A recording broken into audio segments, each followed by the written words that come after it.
ጤና ይስጥልኝ የተወደዳችሁና የተከበራችሁ የምናሉሽ ረታ ኢንተርቴይንመንት ተከታታዮቻችን በሙሉ እንዴት ቆያችሁልን? ይህ በየሳምንቱ ወደ እናንተ ይዘን የምንቀርበው የትረካ ሰዓታችን የትረካ ሰዓት ቻናላችንን በቅንነት ሰብስክራይብ፣ ሼር፣ ላይክ እያደረጋችሁ ቤተሰብ እንድትሆኑ ታሪኮቻችን ደግሞ ለሌሎች እንድታጋሩ በትህትናና በፍቅር እየጠየቅኩኝ ከወዲሁ ስለ አብሮነታችሁ ከልብ አመሰግናለሁ። ያልተነበበው አንባቢ አቶ ነጋሽ ባልቻ፣ ጸሐፊ አንዷለም አራጌ። በትረካ አዘጋጅ ያቀረብኩላችሁ ምናሉሽ ረታ ነኝ። ያልተነበበው አንባቢ ክፍል 58። በዚህ ረገድ የሰው ለሰው መዝጊያ ፕሮግራም ላይ ጠርተናቸው ተሸላሚ ነበሩ። እንዲያውም ዶክተር አብይ ነው የሸለሟቸው። እኛ ማድረግ የምንችለው በዚህ ደረጃ እውቅና መስጠት ነው።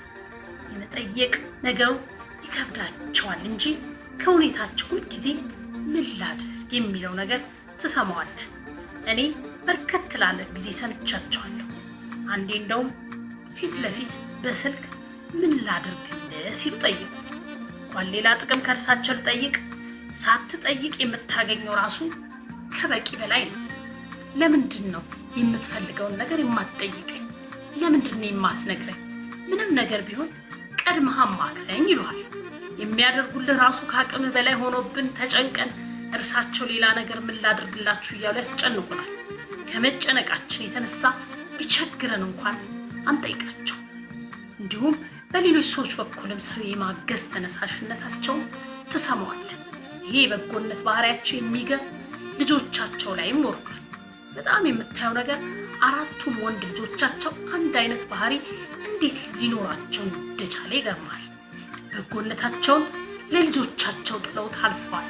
ዛሬ ስማቸው በበጎ ነገር እየተነሳ ነው። አንተም ይኸው ማስታወሻ ልታቆይላቸው ተነስታል። ይሄ ዝም ብለህ ሸንጥጠህ የምታመጣው ነገር አይደለም። ስራ ነው ወደፊት የሚከተል። አሁን እንደምናየው በጎ ስራቸው እየተከተላቸው ነው። ሰው ለሰው ድራማ ተጀምሮ እስኪያልቅ ድረስ ትልቁን የአንበሳውን ድርሻ የተወጡት እርሳቸው ናቸው። የሚገርምህ እኛ ቢሮአቸውን በምንጠቀምበት ጊዜ ደግሞ እንዲሁ አቅልለህ የምታየው ነገር አይደለም። ለእኛ ቀረጻና ልንፈጥረው ላሰብነው ትዕይንት እንዲመች ለማድረግ ትርምስምሱን ነው የምናወጣው። እርሳቸው አንባቢ ናቸው። ብዙ መጽሐፍት ቢሮ ሞልተውታል። የእኛ ገጸ ባህሪ ደግሞ አያነብም። መጽሐፍቱን እናነሳቸዋለን። የተደረደሩ ዋንጫዎችም ከኛ ገጸ ባህሪ ጋር አይሄዱም። እነርሱንም እናነሳቸዋለን። ይህ ሁሉ ትርምስምስ ሲፈጠር ፀጉርህን ያስነጫል። ቢጨንቀን ለጸሐፊያቸው እንዳይበሳጩብን ምን እናደርግ እንላለን። እርሳቸው ምንም አይሉ። ዝም ብላችሁ አትጨነቁ ትላለች። አንዳንዴ ፀሐይ በአንድ ወገን ሲገባብን እርሱን ለመከላከል አጠቃላይ የቢሮውን አቀማመጥ ግልብጥ እናደርገዋለን። ጊዜው ሲቀየር ደግሞ በሌላ አይነት መንገድ እንቀይረዋለን። በፈለግነው መንገድና ጊዜ ለፈለግነው ዓላማ ቢሮአቸውን ዳሻን ስናደርግ አንድ ቀን በስህተት የሚጎረብጥ ስሜት አይተንባቸው አናውቅም። እንዲህ አይነት ስብና በህይወት በጣም አልፎ አልፎ ነው የሚያጋጥመን። እኔም ያንን ጊዜ ሳስበው በጣም ልብ የሚያሞቅና ደስ የሚል ስሜት ነው የሚሰማኝ። እንዲህ አይነት የደስታ ምንጭና የስኬታችን አውራ ባለድርሻ ሆነው ሳለ ምንም አስተዋጽኦ እንዳላደረጉና ይልቅስ ሁልጊዜም ሊያግዙ በተጠንቀቅ የሚጠብቁ ትልቅ አባት ለቤተሰባቸው ብቻ ሳይሆን ለሀገርም ሞገስ ናቸው። እግዚአብሔር እንደ እርሳቸው አይነት ብርቅዬዎችን ዘወትር አይንፈገን። ከአቶ ነጋሽ ጋር በመጽሐፍ ዝግጅት ጉዳይ ስንገናኝም ሆነ ከዚያ በፊት የሚያነሳቸው ጉዳዮች በዋናነት በሀገር ጉዳይና በበጎ አድራጎት ስራዎች ላይ ያጠነጠኑ ነበር። በአቶ ነጋሽ ትልቅ አድናቆት ከሚቸራቸው ሰዎች ውስጥ ግን እንደ ቢንያም መቄዶንያዊ ሰርክ የሚያደንቀው ሰው አላየሁም። ስለ ቢንያምና መልካም ስራው ማውራት አይታክተው። እንዲህ ብሎኝ ነበር። ስለ መቄዶንያ መስራች አቶ ቢንያም በለጠ የሰማሁት ከረጅም ዓመታት በፊት ነው። ስራውን ገና በወላጆቹ ቤት መጀመሩ ነበር። አንድ ቀን ከባለቤቴ ጋር እስኪ ይሄን ልጅ እንጎብኘው ብለን ተነስተን ሄድን። ያን ጊዜ አጠገቡ ያለውን ሁለተኛውን ቤት አልተከራየውም ነበር። ወቅቱ ይንከባከባቸው የነበሩ ሰዎች ከ50 እስከ 60 ቢሆኑ ነው። እርሱንም ስናየው በአካል በጣም ከመጎሳቆሉ የተነሳ ይህን የመሰለ ከባድ ስራ ችሎ የሚያደርግ አይመስልም ነበር።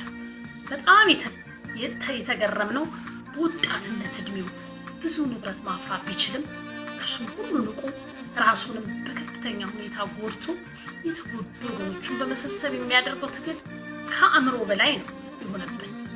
እያንዳንዱ ክፍል እያዘዋወረ አስጎበኘን። ከዚያን ጊዜ ጀምሮ በምችለው ሁሉ ልረዳው ቃል ገባ።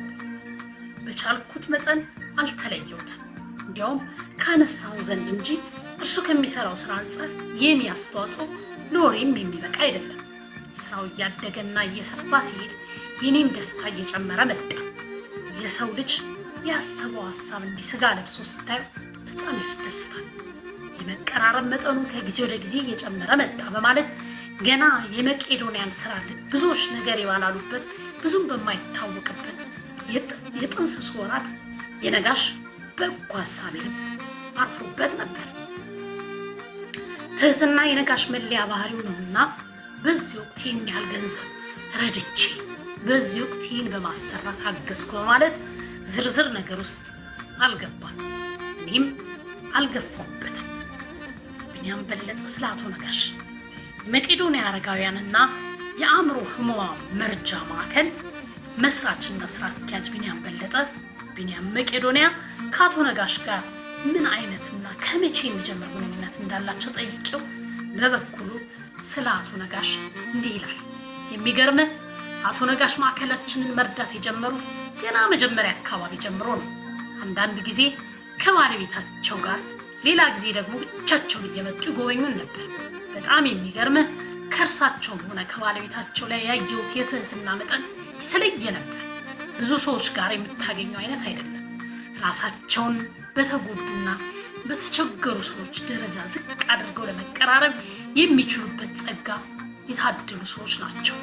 የሀብታምና የድሃ ወይም የረጅና የተረጂ ስሜት እንዲሰማ የሚያደርግ አይነት ስብዕና አይታይባቸው። ራሳቸውን ዝቅ አድርገው ከጎኑ ይቆማሉ። አንዳንድ ባለጸጋዎች የሆነ ጊዜ ረድተው ከዚያ በኋላ ምን ላይ እንደደረስክ እንኳን ዞረው ላያዩ ይችላሉ። እርሳቸው ግን ካልተቋረጠው ልግስናቸው በተጨማሪ ሁልጊዜም የማይቀንሰው አባታዊ ፍቅራቸው ያስገርመኛል። እርሳቸው የመቄዶንያ ቤተሰብ ነው የነበሩት። በገንዘብ መርዳት አንድ ነገር ነው። በቤተሰባዊነት ስሜት አዘውትሮ ችግሩን ችግሬ፣ ኃላፊነቱን ኃላፊነቴ ብሎ በመውሰድ አብሮ መጨነቅ፣ በአካል ተገኝቶ መጎብኘት፣ በስልክ እየደወሉ መጠየቅ፣ ጉዳዩ እንደ ራሳቸው ጉዳይ አድርገው መውሰዳቸውን ያሳያል። ከኔ ጋር የነበረን ግንኙነት በጣም ቤተሰባዊ ነበር። ይገርማል። ከምንሰራው ስራ በተጨማሪ ላንተም እንደነገሩ ስለ እኔ ሁኔታ አብዝተው ይጨነቁ ነበር። እንዲህ አይነት ስንት ሰው ታገኛለህ? እርዳታ ሰጥተው አይሰወሩም። እንደ ጓደኛ በመሆን ከአንተ ጋር አብረው ይብሰለሰላሉ። እንዲህ ብታደርገው ብለው ምክራቸውን ይለግሷል። ከኔ ጋር እየተደዋወልን እንመካከር ነበር። እርሳቸው ከጠፉ እኔ እደውላለሁ፣ እኔ ከጠፋው እርሳቸው ይደውሉ ነበር። ብቻ መቄዶንያን ገና ሲጠነሰስ ጀምረው እስከ እረፍተ ህይወታቸው ድረስ ያልተለዩ ትልቅ አርአያነት ያላቸው ሰውንም እግዚአብሔርንም የሚያስደስት ስራ የሰሩ ልጆቻቸው ብቻ ሳይሆን የብዙሃን ምስኪን አባት፣ የብዙሃን ችግር እንደራሳቸው የሚቆጥሩ አባት ነበሩ። የሚያሳዝነው ደውለው መጥተው እንደሚጎበኙ ነግረውኝ እንገናኛለን ብለን እየጠበቅኩ እያለ ነው ዜና እረፍታቸውን የሰማሁት። ህልፈታቸው ልብ ቢሰብርም በጣም የሚያስደስተው ነገር ሞት ሁላችንም ላይ ድንገት የሚመጣ ጉዳይ ቢሆንም እርሳቸው ግን ፈጣሪ ከሰዎች የሚጠብቀውን መልካም ስራ በመስራት ሲዘጋጁ ነው የኖሩት። የሰው ልጅ ንብረቱ ብቻ ሳይሆን አካሉም በምድር ውስጥ ይፈርሳል። እርሳቸው ግን በበጎ ምግባራቸው የማያልፍና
ኖር የበጎነት ስራ የሁላችንም ሊሆን ይገባል ብዬ እላለሁ።